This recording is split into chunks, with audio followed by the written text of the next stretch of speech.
Well, it's the big Macadocious. Alright. Sipping Remy on the rocks with a cold cut on. Cuban link shining hard. Swagger on. Hella bitches show me love in a shake joint. Every time. What's up, baby? Do your dance. I might throw I ain't some. gonna hold you. Listen, man. What's up, y'all? How y'all feeling, man? Listen, welcome back to the Last Word Podcast. We're here with a special episode with a special guest. Yeah. We're going to let him introduce himself. Yeah. What's up, y'all? Elliot Webster. Went to UD with CJ for a little bit. Yup. You want to tell me what I do? Training Yeah, coordinator. tell 'em what you I work in did, the justice man. system as a training coordinator, and basically what I do is I work alongside senior prosecutors, and we develop training modules specifically around racial justice and other things like that. So that's perfect timing to have my guy on the show. Oh, we gonna get That's into perfect it, timing. man. I knew what I was doing, man. I was like, I got some heat Definitely. for you, feel me? And also, you gotta state it, because we all here, we all in the same boat. So tell us, what else are you that you have in common with everybody else? Oh yeah.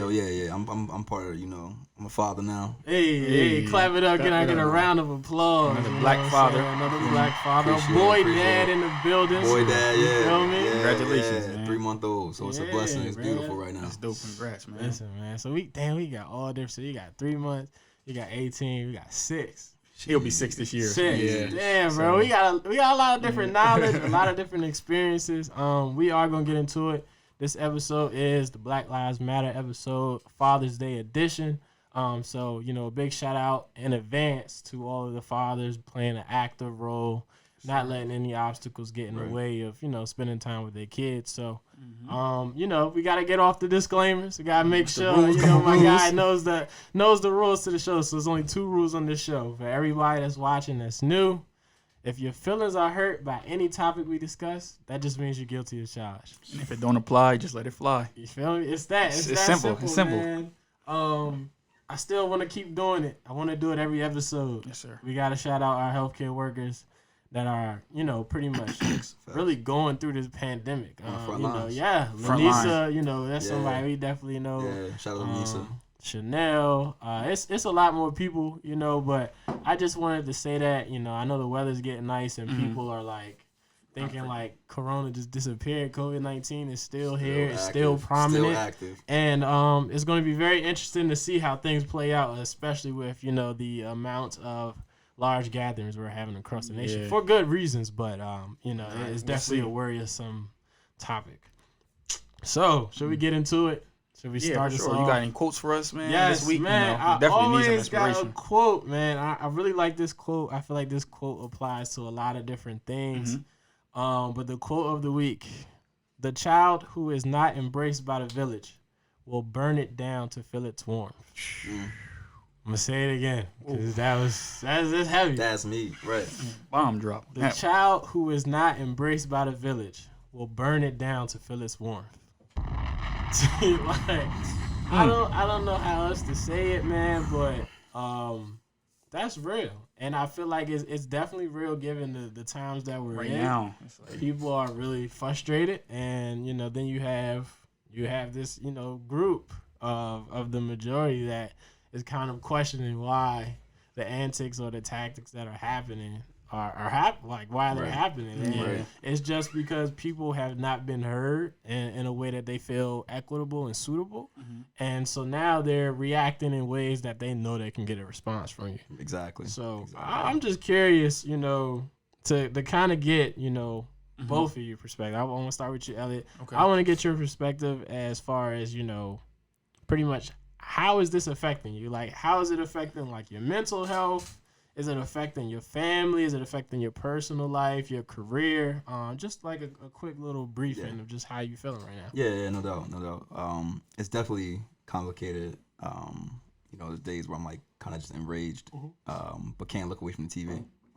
There's also days where I'm just like, I'm there with my child, and I'm thinking like, damn, COVID. But I need to be out there as well. Like, I need to be out there, on the front line doing shit like that. I don't know if you can cuss. Yeah. No, you good, bro. All right, Yeah. okay. So it's really challenging in the sense of like you love to see everyone come together and pushing things forward. You also just tired of it. You're just tired of it to think about like 400 years ago, or we dealt with this in 2015, something really similar, and now 2020 we still dealing with it. 2020, bro. Right. So it's just tough for me. How you feeling, Breeze? Man, it's like he said, it's hard to like not look at like the TV and stuff, but I try not to immerse myself with it too much. I have to turn it off because it's like one of my friends posted on social media, like, you know, everybody's not mentally tough enough to even see all these videos and stuff like that. You're seeing your people like really get killed on camera, and we having to like go out and protest just for them to get convicted and everything like that. Right. It's like it's way deeper than the surface, but like just mentally it's tough. And then having my son, with me right now, it's like, dang, the conversations I have to have with him. You feel me? It's like we have to go extra step to be extra cautious. Like when you get pulled over, make sure you don't move too fast. You feel me? Like we have to have those conversations. And the sad thing that like with the whole Drew Brees thing, like people really don't understand it. Like they just don't understand what we really go through. And that's the frustrating part about it. Man, I ain't gonna hold you. Yeah. And I probably catch heat for this, but fuck that man, bro. Like I can't respect him. Like because it's too many people of color on your team. It's too many people for you to be, at this point it's negligent. It's not oblivious. Like it's negligent. Like you're intentionally not hearing the cries. Right. And the voices and perspectives of your teammates. You're too close to them not to hear it. You know what I'm saying? There's no way you're gonna sit there and tell me that you haven't been educated on it. Yeah. And for you to give the apology, and I'm big on diction. I'm really big on word choice, and I feel like you can tell a lot about a person by their word choice. Mm-hmm. And the fact that like I'm don't quote me, but I'm pretty sure I've heard it where he was kind of just basically like how you all interpreted it. Right. And it's like, what? It wasn't a real apology. What? So you're apologizing because of how I interpreted something? I'm sorry. Exactly. I'm sorry you heard that. I'm sorry you heard it this way. You felt that way, right? What? Like, that's not an apology. You know what's going on. It's like you can't turn on no channel and not understand what's going on, bro. I don't got no respect. I have no respect for that man. I don't. You know what I'm saying? And for me, like you said, a part of me feels like I can't pull away because a part of me, this is my job. Yeah. Like, it's my job to have an ear to what's going on. Right. Be it I'm on a campaign, at the end of the day, like, you can't get reelected without caring to the issues of the people. Yeah. So, for me, it's challenging because it's like, I feel like I have to stay plugged in. Right. Even though I know, like, this is a lot. It's taking a lot out of me. Yeah. The mental pressure is there. The anxiety is there. I don't really have time to decompress. I have 18-month-old now that's full time with me. Like, there's no time to just be like, all right, woosah, like. Yeah.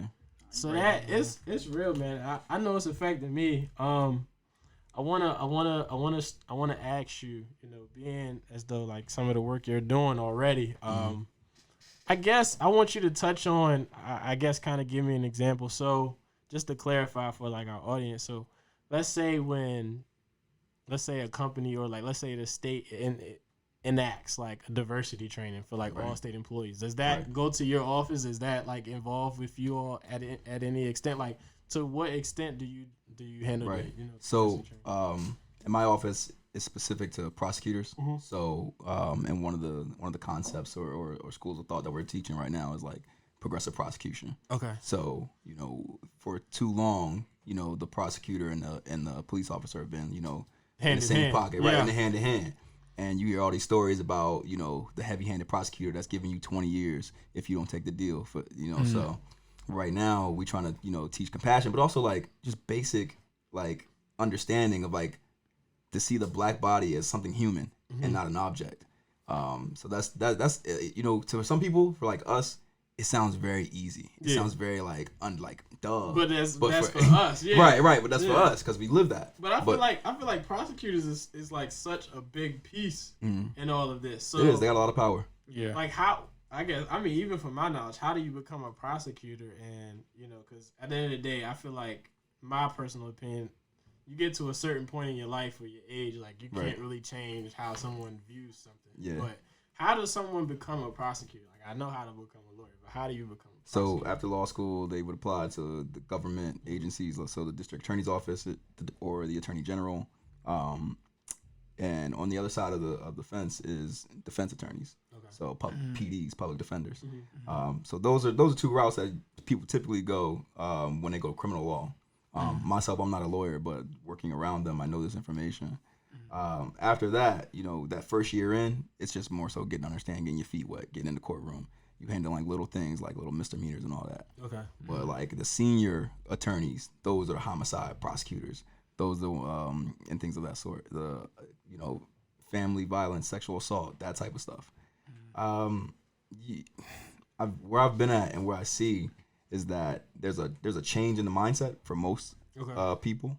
I feel like there's a waking, like people are waking up. Starting to see. To start to see it, right? Like, right. And because personally, I think that we live in a world right now where I didn't know it was that bad. It's no longer an excuse. Yeah. Like you can't say that. That's right. not acceptable. But then you still have the other people who just say like, this is the way we need law and order, and that's a flawed sense of thinking still. But it's still common. Yeah. So I was going to ask. So are you still like actively going into office? Yeah. So what is the environment like? And you do feel like people are being like? Because I feel like a lot of like my white friends they like tiptoeing around you. Yeah, and they like being extra like, hey, man, like making sure I'm not one of them. Like I'm still right. So can I get you lunch today, bro? Yeah, like stuff like that. Like you being in the office around that during the middle of this, and the office that you're in. I'm curious to know what it's like the environment right now. So the times that I've been there. It's few and far between, but the people there are also few. When I am there, it's just usually like, hey, how you doing? Also like, but you can see it in their eyes, like a lot of sympathy or hey, and the hand touch or on the shoulder. You okay? How you doing? Blah, blah, blah, blah. No, I'm not. Right. No, I'm not. I can't. Most you can't relate. Even want to like know the answer when they ask that. That's a whole nother conversation. Exactly. And then you got the other people who like act like there's nothing in the world that's happening right now. Like it's just another day. It's a good day to be for a Tuesday. Like fuck you. Like what do you mean? Like you don't see what's going on out in the world. So. Wow. So Breeze, how do you think? What's the best way a black man can advocate for himself and his family during this time? During this time, the best thing I would say that a black man can do, what I'm doing is just setting the example. Especially being like you said, we boy dads. Like they look up to us. We're superheroes to them. You feel me? Right. And like my son's at the age right now where he's aware, he's smart. Like he's asking questions about like we can't go outside because coronavirus. Make sure you got your mask on. Like he knows what's going on, and on the news and everything like that. Like he knows George Floyd got killed and stuff like that. You feel me? I have to have conversations and just set the example that like every day, just I don't know. It's really hard to even answer that question because it's like I'm not like all right, just seeing that. I have to like make it seem like I'm all right. When someone else is watching, you can't break down in front of someone, especially that looks up to you. We gonna talk about that. So it's like that is a good one. It's tough. That vulnerability. Actually, to contradict myself, like when he's at an age, I feel like me being emotional is going to actually show him. Like I feel like that will be important. Like show him that it's okay. Like daddy's not okay. I'm not just this strong dude all the time. You feel me? Like them seeing that it's okay to be vulnerable. I think that's important. It's okay to express your feelings. Like I'm not like because I'm really not okay right now with all this. Like it's emotional. Yeah, I don't think none you of feel us me? are, Like it's. So you're not anybody that's watching. Like it's okay to not be okay, man. Right. Not alone. And unfortunately, there's no remedy or cure. So you just gotta, kind of get used to not being okay for now and just, trying to self-care intentionally. Right. Real quick before we move on, I just want to say this because like, being on social media, seeing that there are still a lot of people out there that do not care about this. They're actually, mimicking their knee being on someone's shoulder, and that really just like the fact that y'all think that's a joke. This man, for, almost 9 minutes had a knee on his neck and couldn't breathe, screaming for his mom, who's not even alive. Right. This is generational, and it goes way back, for both sides. Right. You feel me? And I always like to tell people the story. I had a teammate. I went to school down south. I'm not gonna say his name, but he basically told me that his family, like they raised him to be racist. You feel me? But he had to change his family's dynamic. So I've been seeing videos of like young children like arguing with their parents. We need more of that. Because like when your parents see how adamant you are about the issue and they love you so much, like that's the only way I feel like it's going to like get into them. Because like you said, it's a certain age where it's ingrained in you. Right. You feel me? So I just like to share that personal testimony a little bit. It's like it's going to take within their own community to shift the culture. But TJ, if you don't mind me asking, I just want to know more so about how you navigate that space in the office. Yeah. What's going on? It's complex. It's very complex. In the sense of I feel like the person that I represent, like the governor, he gets it in the sense of he knows like this ain't something that you know anything about. Yeah. Please don't ever open your mouth saying like I understand. You know, right. Like I would lose my shit if I heard him say that. You know what I'm saying? So I feel confident and good in that sense. But I feel like there's a lot more that has to be done. This is a conversation that I've had, you know, behind the scenes, and there's a lot more that needs to be done. Now, how do we do it? When do we do it? It's all, you know, it's all, it has to be strategic. You know, I feel like being in the position that he's in, being a man that's not of color, and being a man who's in an office that people expect you to deliver things. Right. You kind of almost in a zero-sum game where you can come off and seem like you're trying to do something and end up like this Minnesota mayor getting booed out, who I feel like to a certain extent cared, but his delivery was just fucking horrible. He's getting booed out, you know what I'm saying? Forced to resign. Yeah, and then at the same time, like, you know, I know people look for me to make something happen, like look for me to make a move. So a lot of my stuff is behind the scenes. I feel like everybody has a role in the reform, and you have people on the front line, you have people behind the scenes, you have people that kind of mentor or coach up, you have people that play supply leads, you know what I'm saying? And I feel like my role is behind the scenes, and my role is to push and urge behind the scenes. So it's, you know, this is a shot. You can call me out, hold me accountable, call, text, DM, whatever. But I am trying to make a couple things happen that I think will be extremely beneficial, especially for young professionals and millennials. Anybody that knows me knows it's a big passion of mine, and I feel like that's a demographic that often gets neglected. Yeah. And I feel like right now it's the demographic that's making the most noise. Right. You feel me? Like, you gotta look at it like our generation grew up with social media and Wi-Fi and immediate downloads. Like, if my phone isn't working, what the fuck do I do? Move somewhere until it works. You know, I don't wait. So our generation is not waiting for any tangible change. Like, but you can make, you know, several steps. Like, I know bureaucracy takes a while. Like, there's certain things like contractual wise that just is hard to do, like a citizen-led community oversight for a police force. Like, it's just hard to do that. You naturally, like, given just certain data. You feel me? So I understand that, but there has to be things that can be done. I know of a few things that can be done. So it's just a matter of me getting the platform there from my work side, and then from my personal side, making sure that the people that I, you know, truly believe should be there, advocating like hell to make sure they're there. Right. So it's complex. I ain't gonna sit here and act like it's easy, but, you know, I feel like everything happens for a reason, and, you know, God wouldn't put me in a position I couldn't handle. So it's time to step up. There you go. Speaking of that, that's we touched on this on an earlier episode. I can't remember exactly which episode it was on, when we talked about like kind of like compromising your blackness and how it goes hand in hand with your career. Right. You know, you see some celebrities are speaking out, some aren't, some scared. You're like, well, I got a lot of supporters on this, and if I say a certain thing, I might lose this. Like, and you just spoke on it. Like, you're gonna use your voice. You know, you feel me? In your platform. You got. I mean, you got to, man. At this point, like, you can. It's a lot of different routes and resources you could take. Like, they can only do so much. Like, people can only hinder you. Like, you know, I hate to talk about my job like this just because, but like, my job's not gonna fire me for speaking out. You know what I'm saying? They're not gonna be like, oh, you wildin'. Like, no, like, this is like common knowledge. Like, if you look at this as a human to human thing, like, this makes fucking sense. It's not like I'm out here screaming for like my opponent or something. You know what I'm saying? It's not a political issue. It's a human rights issue. It's not a political issue, man. It's facts. It's literally just like the quote said, it's people that are not being heard in what they feel is an equitable way. And any elected official, if you represent this portion of people by any sense, like, you have to make sure they're heard in an equitable way. Yeah. All I said was heard. I didn't say they got to run your shit. Right. like that's the part that people don't. I said heard in an equitable way that they feel is suitable. That's really not that hard to achieve. Yeah, and if you're working for somebody, or you're in, you know, you're scared to compromise whatever you have going on for this going on right now, then, I mean, I don't respect you, first off, because you're Like, never mind.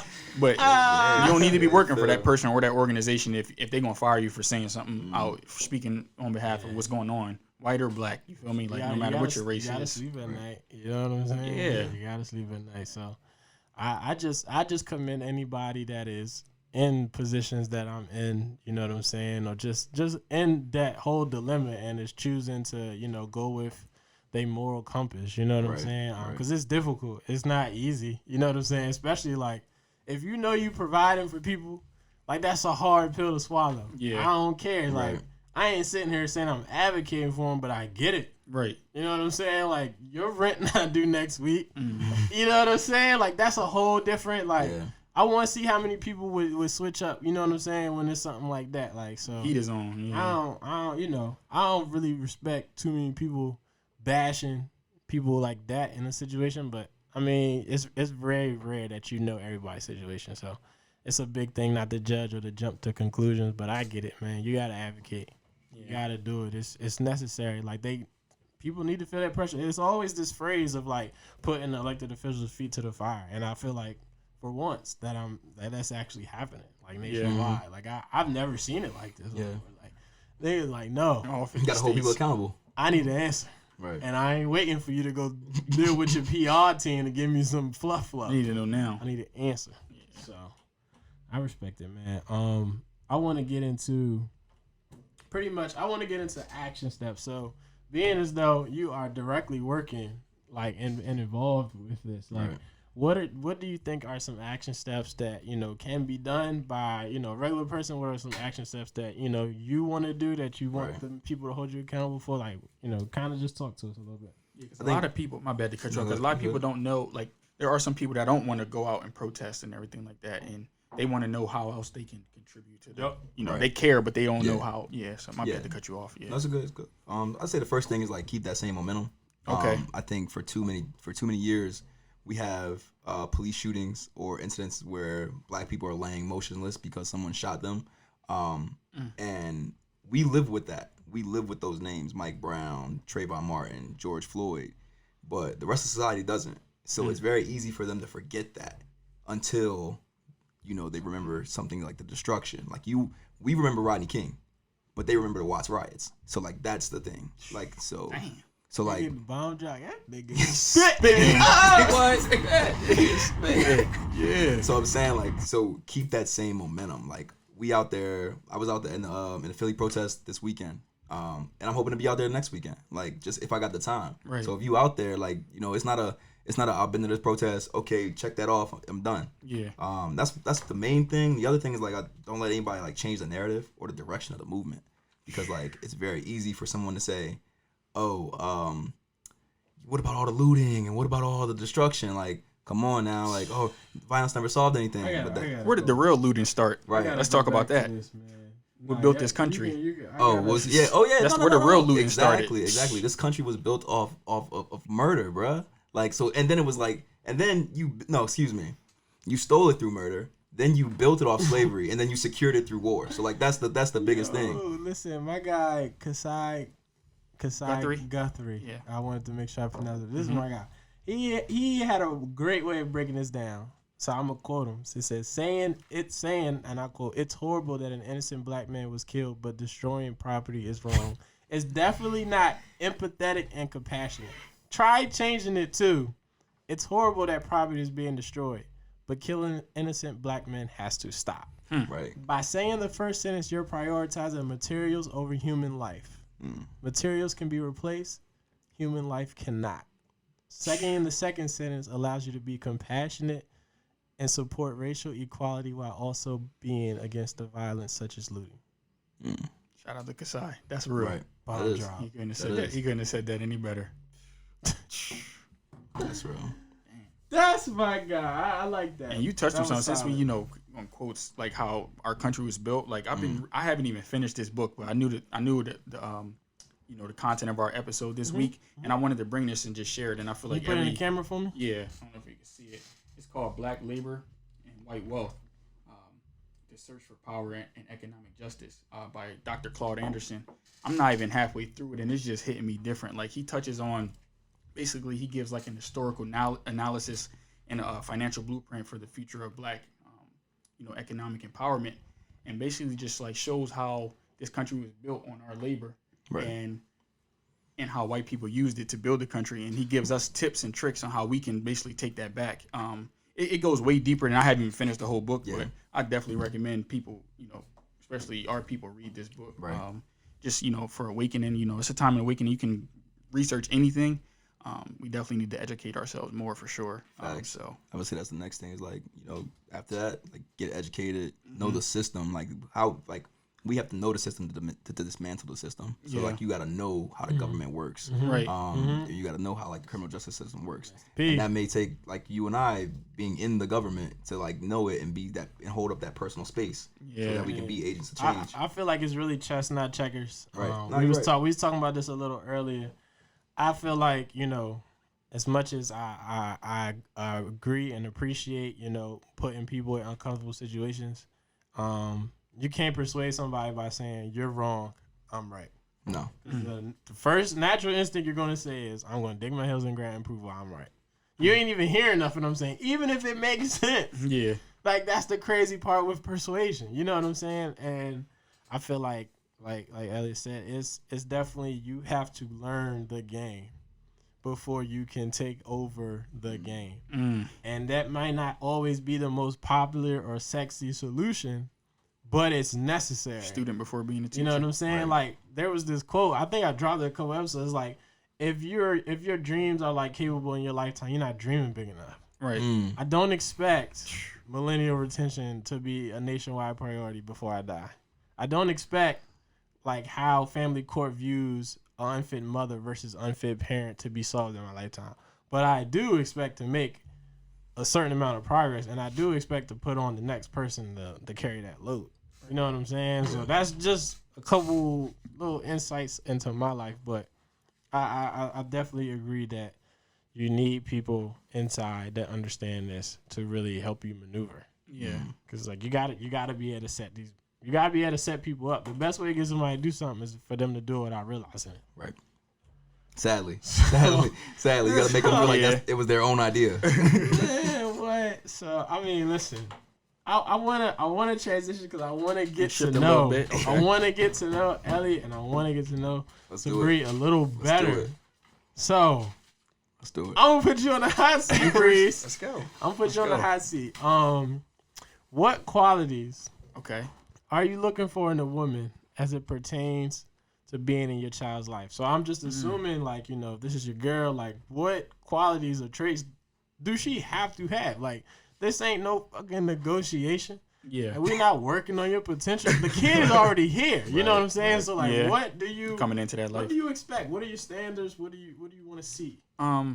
The thing is, I'm not going to expect too much out of them at first, because I know it's not easy, especially if they don't have a child, to, come into my life and not only please me, but also school me, because I need this. I've been having school me. I've only had one experience with it, and to be honest, she was really good around my son. I ain't gonna lie about that. She was really good around my son, and she was, mature. You definitely have to be mature. You can't just be, doing anything around them. I'm gonna take notes.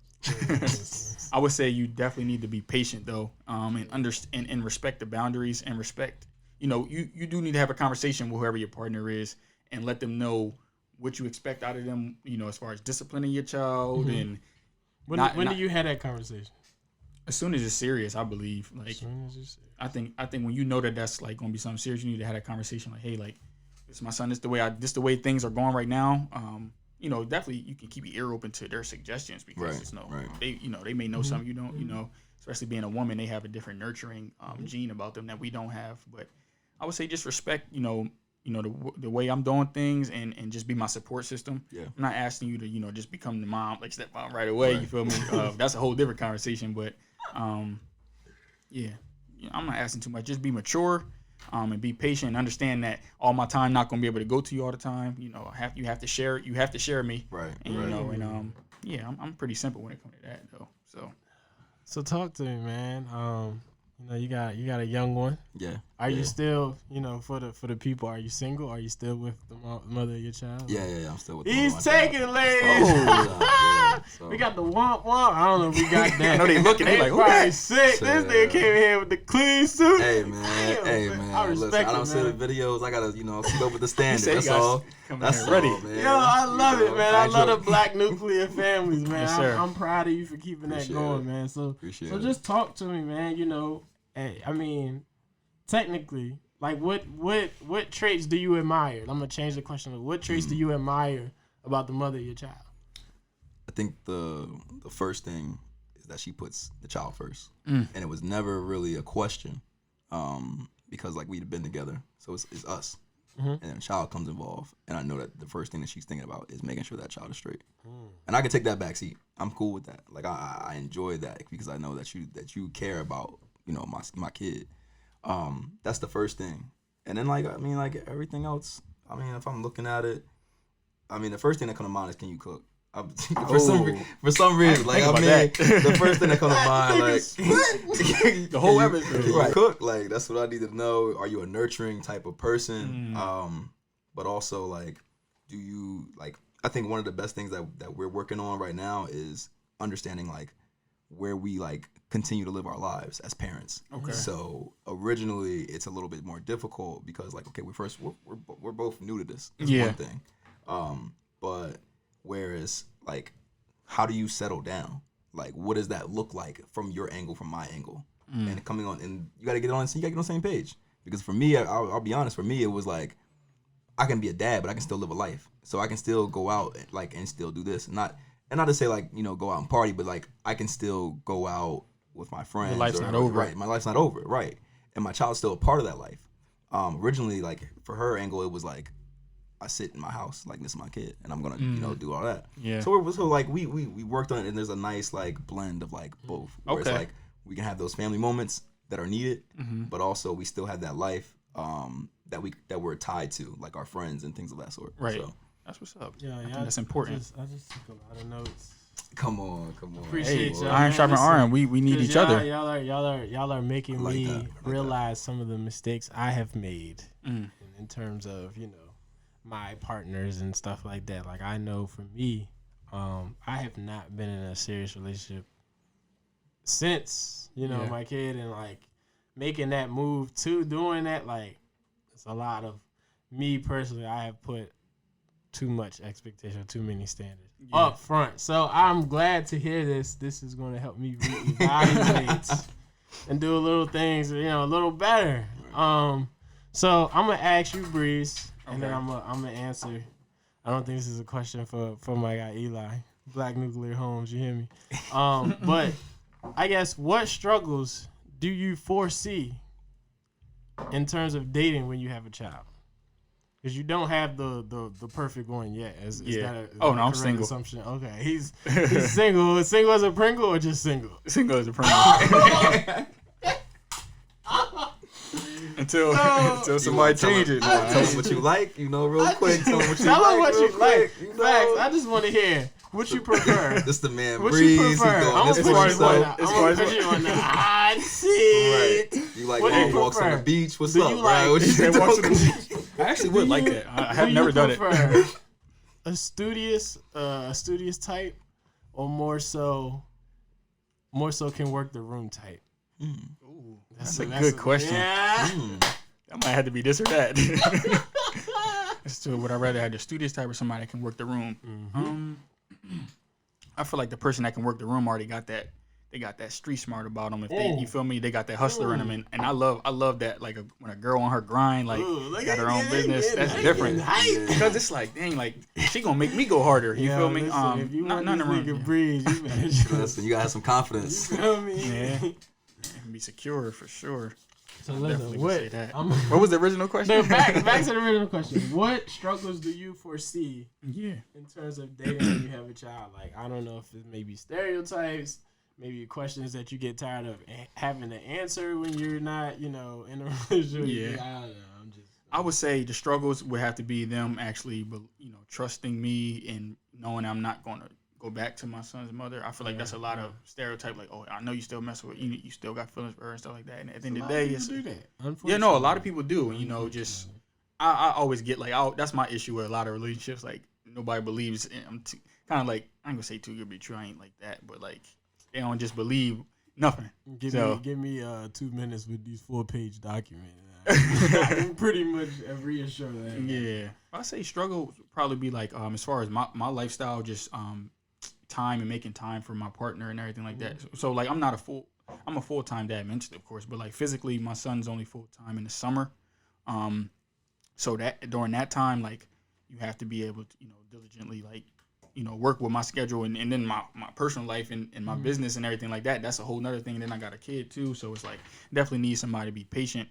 But I know that can be a struggle sometimes, especially women who need that affection and they need their time, you know. So I feel like that can be a struggle, and that's something that I need to work on, and, you know, just plan out better and stuff like that. So I think that would be the biggest thing. And then, yeah, nothing too crazy. I feel like in our generation, it's more common people deal with people with a child. So I don't think it'd be a problem. Whoa. Know what time it is. I forgot about that. Know what time it is, Breeze. Let them know, man. Let us know. So that's definitely the time for this or that.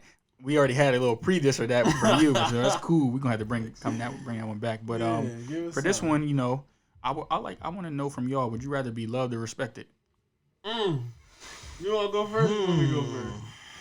Loved or respected. Oh, and shout out to my friend Liz from New Orleans. She gave me the idea for this one. Shout out to Liz, man. For me, would I rather be loved or respected? I'm going with respected. I feel like, for me personally, like I have a big problem with, I guess you could say, like abandonment or just like betrayal issues. So I feel like, you know, if I'm looking at it from a probable, rational perspective, somebody that respects you is less likely to fuck you over than someone that loves you. And the reason why I say that is because like love comes in a lot of different forms and a lot of different fashions, and love is a feeling, you know what I'm saying? Where like I feel like respect is more so like that's more concrete, you know? And you can love somebody and still like fuck them over. Like you can love somebody and still do something that, because you're in a state of rage, like makes them like fucked up, and then like it's like, oh my god, I can't believe I did that. Yeah. Whereas like you respect them, like, it's a little bit harder to be like, nah, I'm about to fuck this person over.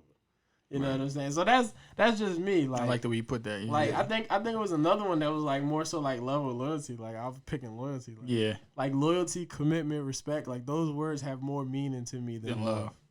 And maybe that's just based on my experiences of dealing with love. How many times you said you feel like somebody said or you said I love you and then really I've had people tell me they love me too many times, and then I still, you know, like I said, like I think personally, like I gotta work on like my whole abandonment or like, you know, betrayal issues, because like I've noticed it. Like I'll see stuff or like I almost look for it, you know what I'm saying, and that's not healthy. You know what I'm saying, because like now my guard's up too much. Like, but I would pick, if I'm picking, like if I gotta pick, I'm picking respect. What about you? I'm gonna second that. I think that, you know, especially kind of like you said, somebody can love you all they want, but that doesn't mean that they won't do you wrong. That's true. Someone who respects you out of fear or out of, you know, whatever, professionalism or whatever, they're not gonna cross you. Like, and I think that, you know, having that respect factor weighs heavier on somebody than the love part. You know, I'm gonna throw it out there, kind of like the question of, you know, what y'all talking about, what y'all want in a woman, and, you know, for both of y'all not with y'all with the mother of your child, right? But I assume that you would rather have her respect you because the love isn't there anymore, or for whatever reason. Yeah. So I would definitely pick respect over love. Right. Even if I was with her. Even if I was with it, just because, like I said, like my whole perspective is like, there's a less chance of you effing me over if you respect me more than you love me. So. Yeah, and I think that for my situation as well, like I would rather much the mother of my child, respect me right now than to love me, because the love needs to go to my child. But as long as you respect me as father, no episode. This guy. he asks Just questions. saying. We bring him back. Chill. We bring Eli back. I'm trying to tell you. But like, as long as she respects me as a man, as a father, then there's nothing that that's in question. If forbid we split our ways and stuff like that. So. I'm gonna third that. I'm gonna take respect, because I feel like respect can cultivate the love. And just to go back to what you just said. That's a different way of looking at it. Yeah, just like how you were just talking about, the baby mom, the mother of our child situation. I'm trying not to say baby mom. No, we don't say baby mom. Yeah. So because I feel like if she respects me and the way I raise my son when he's with me and stuff like that, like, she gonna automatically have love for me because of how much she loves our son. Right. You feel me? Right. And that's just to use that example. But even with other situations, like in business world, like, I would rather people respect me than rather than love me, because I'm like, oh, he's the nice guy, I'm gonna push him over. Like, nah, respect, like, he really go hard. Like, that's real. When they think about me, they know that they gotta come correct. You feel me? And not just think that I'm gonna be a pushover and learning how to, like, I know how to say no. You feel me? So I definitely think I'm gonna take respect on that one as well. Valid. Whoa. Well, so what does that mean? Well, you know what time it is. We come here every week to hear controversial conversations from yours truly. One of the most controversial people you probably know. I take that title with pride. So I want to talk about forgiveness. I want to talk about the topic of forgiveness. Okay. Specifically though with black men. For me, forgiveness is an issue. For some odd reason, I don't know why. Maybe it's just the experiences in life. But Rick Ross came out with an album a while ago. Mm-hmm. And like one of the mantras on that album was, God forgives, I don't. And that just for some reason was so attractive to me. Attractive. Like, it resonated so much. And I feel like not everybody deserves that approach. Yeah. But I feel like some people do. And I would make the argument and say that, like, I'm for that. Not 100%, but majority of the time. And I don't know, maybe the reason why I say that is because I don't want to forget it. I don't want to, like, not, slip up and whatever, make the same mistake again. I'm not sure. But this is why it's controversial, because I know a lot of people disagree with that statement. Like, literally, the religion I believe in is, like, turn the other cheek. And I just can't do it. I'm not going to sit here and fraud. Like, I'm going to sit here and tell you the truth. Like, that's the part this is how I feel. Respect. And, like, we use this show as some form of therapy and to hold accountable. So if y'all got different perspective, if y'all got different opinions, like, I'm all ears for it. But I know me personally, like, forgiveness is not a big thing for me. Right. I think it's important that, like what you just said about, like, even though you believe in a certain thing, that it's still hard for you. And that transparency is what I think, that's a whole nother topic, what religion lacks. Like, people act like they're perfect. Like, no, like, we do still struggle, like, with forgiveness. And I feel like we all will, and I have it tatted on my chest to say, forgive, but don't forget. Forgive, but never forget. You feel me? Like, I'm like, I will forgive you if I can, right, but I'm never going to forget it. You feel me? And I feel like never forgetting it is going to protect you in the future. Like, you feel me? What J. Cole say? Like, you fool me. Oh, you feel here's me? the old saying in Texas. Yeah, you feel me? Like, so, like, if fool me once. Yeah, fool me once. Yeah. Shame on, fool me twice. Shame on me, I believe, something like fool that. Me 3 times. Oh, Peace can't get fooled. So yeah, like, I mean, like, I feel like it's up to you to, I don't feel like people should expect to be forgiven all the time, like you said, like, because it's hard. Like, it's not an easy thing to do, depending on what they did to you. But because never forgetting it can protect you in the future. Right. I feel like, because I had somebody, like, I was talking to, somebody older, Shaw was kind of trying to put me on game, and she was like, yo, like, you using that energy, like, not to forgive, or, like, I guess building up whatever, like, resentment, hate, whatever you want to call it. She's like, you could put that to something more productive. And, like, my counter argument to that was, like, I'm the most productive I've ever been in my life. So it's like, it's hard. Like, you're going to have to put that in number form for me because, like, it doesn't resonate in my head. Like, it would be different if I was, like, consumed with it. Yeah. But, like, somehow, some way, CJ keep getting better. So, like, make it make sense. Like, it doesn't seem to be a fault in my life, at least at this time. So, it's just hard for me to see that argument. I'm curious to hear from the listeners because I know we got a few that engaged like a motherfucker, and I love it. So please correct me. I'm along the same lines. Okay. Like I on one side I'm like, you can forgive but never forget. But then because like you don't want to hold that in you. You don't want to hold that pressure. Yeah, that's like, true. You know, releasing. I mean, right. So I mean, like even if it's a relationship and somebody did you dirty, you don't want to stack up that door because now somebody else can't walk through it. Like, damn. But like in terms of like work, I'm complete opposite. Like I just know like, for instance, like I know I take everything personal. Like Michael Jordan said, right? I take it, and I'm gonna tell you, I take it personal. Like listen, I get Kermit the Frog when I get an email that's like, and it got tone on it. Oh nah, shorty, you messed up. Right. Like that's just how I am about it. That's just how I am. So I mean, like for me, you can forgive him, but you can't forget. Mm-hmm. Like those are the same thing almost. Like do I really forgive you though if I'm not forgetting about it? Like. That's tough because it's me, like I ain't gonna hold you. Like I use that not forgiving. Like I like to say motivated by all the wrong reasons, producing all the right results. Like if I had to sum up my life, like that's it. You feel me? Like I truly like get motivated. Like I'm gonna make you feel this. Right. I don't know how. Same. I don't know when, but I can guarantee anybody that was been with Obama when they saw him was like. Whatever, I'm over it. You know what I'm saying? Or like, I don't care what you did, what I did. Like, I want you back. So like, I gotta make you feel it. And until you feel it, until I'm in a position in life where there's no escaping it, I ain't did enough yet. Right. I mean, like, so, you believe in vengeance. You believe in vengeance. That's how I take it. Like, I ain't gonna hold you. Like, I ain't gonna sit here and say like I'm not gonna sugarcoat. Like, that's me. You feel me? But it's hard to argue results. True. So it's like it might not be the right method.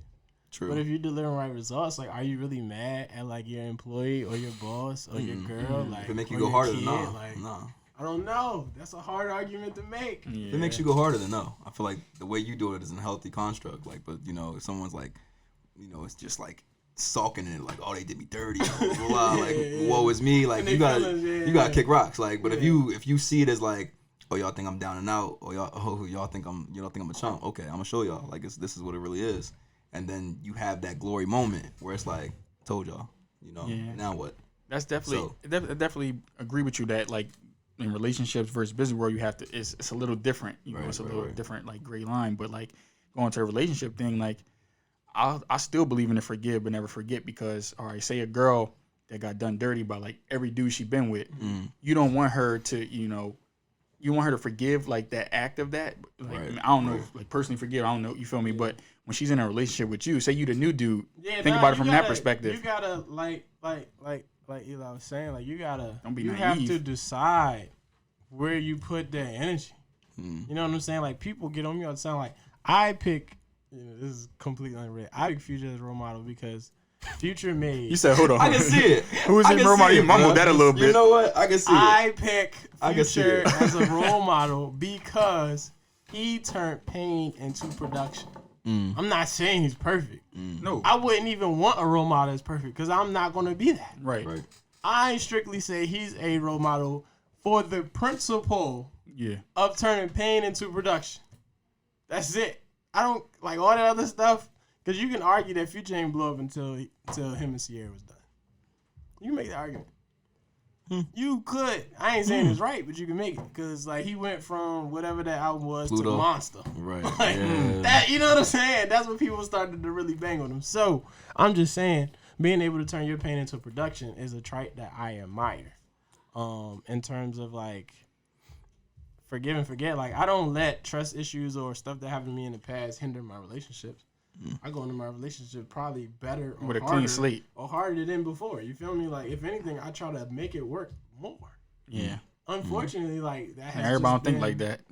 That's like since the relationship I had, the girl before the mother of my child, Kunice, like I have like I don't know. I just learned so much. It's just like how to value a woman, how to how to communicate. So I try to do it. Maybe sometimes I overdo it, but it's the effort. Yeah. That's facts. That was good though. That's Man. respect, We definitely bro. got some That's good respect. insight. Yeah. I appreciate That's y'all, respect, man. bro. I appreciate y'all. Any last words before we end out? Anybody want to drop any gems or Closing anything remarks. that we didn't hit on? Feel free. I'm gonna go back to the whole message, but this our topic for this week. So like it's okay. I want to reiterate it. It's okay not to be okay during this time. Right. If you ever if you need to talk to anybody, if you know me, you can reach out to me anytime because I love talking about this topic right now, and I feel like you said, this show is a form of therapy, and we need black men like ourselves, like we need more of this. We need this collaboration instead of going against each other. Yep. And if you can't see that right now more than ever, like we need to be together. Like I don't know what to tell you. Like we need to be together in all aspects. Can we make this a teaser? This seriously, what he just dropped. Because support, subscribe, all that. Tell a friend to tell a friend. Mm-hmm. We only get as big as y'all expose us to be. And as you can tell, like a big emphasis for this show is black men, black fathers in particular. That is a very outspoken demographic, and there's a lot of us that go through some shit that people don't know about. So that's why I'm big on telling my testimony. Could really care less who got an opinion about it, but you got to do it. Somebody's got to do it. So I just want to. You got any last remarks? I like what you said. I think what really hit home to me with this one was what do you tell your child? Mm-hmm. Or how do you advocate for yourself and your family? Mm-hmm. I think that for me, every man gotta have a code. That's the way that you gotta build it. And for me, personally, I look at myself and look at okay, what didn't I have? So now I gotta provide that for my son. And I'm building that. Yo, I love it. I love it, yo. I look at it in a sense of I didn't have this, so what can I do so that my son can have it? Or I look at my own flaws, and I look at why I have these flaws, and now here it is. For instance, so say I know in the past when I was at UD. And I was on my BSU president shit. I knew, it was in the mix. I knew, if I get pulled over, listen, bro. My motto was I'd rather die on my feet than live on my knees. That's just how it was. Damn. But when you got a son and you your number one has to be preservation. It has to be. It has to be. You can't tell me your priority as a father and it's not number one is preservation. Yeah. I don't. Then you ain't living right. Right. I'll make the argument. Come argue with me. Come fight me. Prove me wrong. Your number one priority has to be preservation as a black man. It's too many of us growing up without a father, without an active father. It's too many of us trying to figure out, problems that if we had, as they say, a father is a son's or daughter first hero. If you don't have it, you're looking for it in other ways and other places, which can be dangerous. So I'm going to end the show on that note. Shout out to all the active black fathers. If you're trying to be active in your child's life, don't feel free to, hit me up. I can provide any type of resources I can. Thank you for tuning into The Last Word. Subscribe, appreciate y'all. Appreciate retweet. Y'all, I appreciate you coming on, man. bro, for sure. Appreciate y'all. Yeah, that was good. for real. We here, bro. It's The Last Word. That was a tough ass show. Yeah, Damn. that was. Real. Damn, real. bro, A lot of different topics on there. We gotta bring you back, bro. Hey man, I appreciate it, bro.